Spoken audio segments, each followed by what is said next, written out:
जय श्री राधे। आज का प्रसंग है हरि शरणम मंत्र से महामारी भाग गई। उपयुक्त प्रसंग श्री भगवान नाम चिंतन से लिया गया है। एक समय की बात है, कलकत्ते के स्वर्गीय श्री रूडमल जी गोयनका बड़े प्रसिद्ध विद्वान और भगवत विश्वासी थे। भगवान की लीला से उनके घर में कोई नहीं रह गया था। यूं वे बड़े शौकीन थे और साथ ही बड़े विद्याव्यसनी थे। संस्कृत के विद्वानों को उनके यहाँ बड़ा आश्रय मिलता था। वे अपने बड़तला स्ट्रीट के मकान में रहते थे। उन दिनों कलकत्ता में प्राय प्रतिवर्ष प्लेग की महामारी आया करती थी और बड़ा विनाश होता था।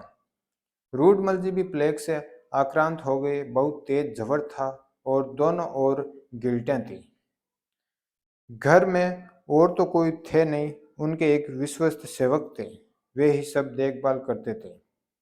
उस समय डॉक्टर सर कैलाश चंद्र बोस का कलकत्ते में बड़ा नाम था। उन्हें लोग विधाता कहते थे। वे बड़े सफल चिकित्सक थे। दूर से ही देखकर रोग का निदान कर देते थे। ऐसा माना जाता था। गोयनका परिवार में वे घरेलू डॉक्टर थे। संध्या के समय वे रूडमल जी को देखने आए और कह गए कि इनको सन्निपात हो गया है। रोग असाध्य है और रात्रि में किसी भी समय इनके प्राण जा सकते हैं। रूडमल जी सब सुन रहे थे।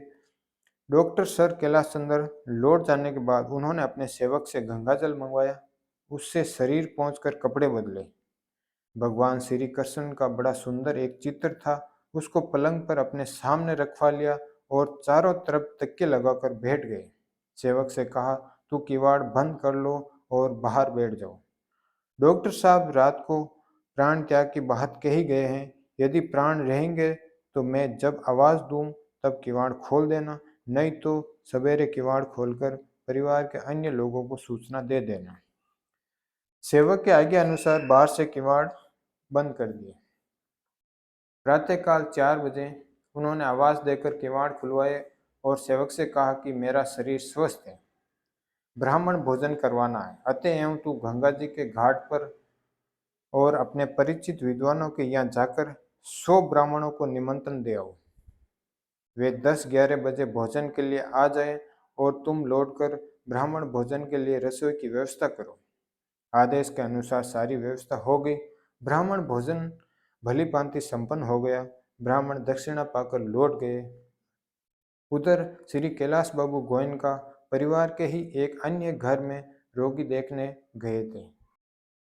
उन्होंने वहां पूछा, बाबू रूडमल जी की दाह क्रिया करके आप लोग कब लौटे? उत्तर में बताया गया कि वह तो जीवित है और स्वस्थ है। कैलाश बाबू आश्रय में डूब गए और उन्हें देखने के लिए उनके मकान पर गए।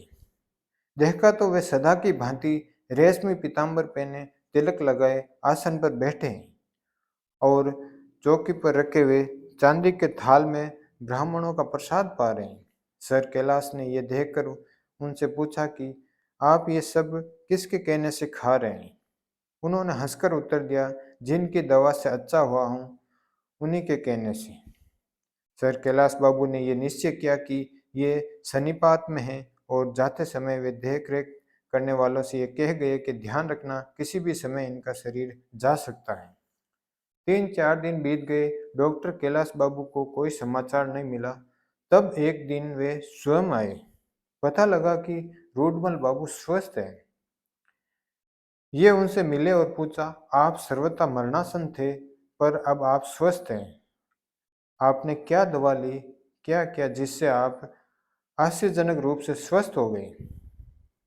रूडमल जी ने बताया कि उस दिन आप कह ही गए थे कि मेरे बचने की कोई आशा नहीं है। मैंने भी आपके वचनों के अनुसार यही समझा। मैंने मन में विचार किया कि मरना ही है, तब भगवान का स्मरण करते हुए क्यों न मरूं।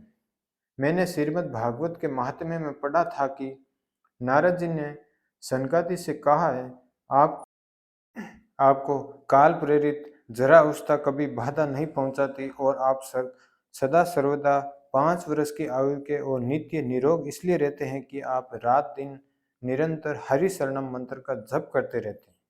मैंने सोचा कि मैं भी इसी मंत्र का जप करूं। मैंने गंगाजल से शरीर पहुंचकर कपड़े बदलकर भगवान श्री कृष्ण का ये सुंदर चित्र सामने रखवा लिया। जबर तो बहुत तेज था ही, गिल्टियों में दर्द भी बड़ा भयानक था, पर मैं तीनों ओर तकिए लगवाकर किसी तरह बैठ गया और हरि शरणम मंत्र का जप करने लगा। पता नहीं कितनी देर होश में रहा, जब तक होश में रहा, जब चलता रहा। लगभग 4 बजे ब्रह्मा चेतना लौटी। मुझे अपना शरीर ठंडा और हल्का मालूम दिया। दर्द नहीं था। मैंने हाथ लगाकर देखा कि दोनों ओर की गांठें बैठ चुकी हैं। मैंने सोचा कहीं वहम तो नहीं है। मैं पलंग से नीचे उतरकर कमरे में इधर उधर घूमा। न दर्द था न जवर। मैंने समझा ये हरि शरणम मंत्र का चमत्कार है। ब्राह्मण भोजन कराना चाहिए, अतएव मैंने ब्राह्मण भोजन की व्यवस्था की और ब्राह्मणों के भोजन करके लौट जाने के बाद मैं उस दिन उनका प्रसाद पा रहा था। उसी समय आप पधारे। मेरी दवा और मेरा डॉक्टर हरि शरणम मंत्र ही था, जिसने मुझको आश्चर्यजनक रूप से स्वस्थ कर दिया। डॉक्टर सर कैलाश चंद्र ये सुनकर आश्चर्यचकित हो गए और उनकी आंखों में आंसू छलक आए। जय श्री राधे।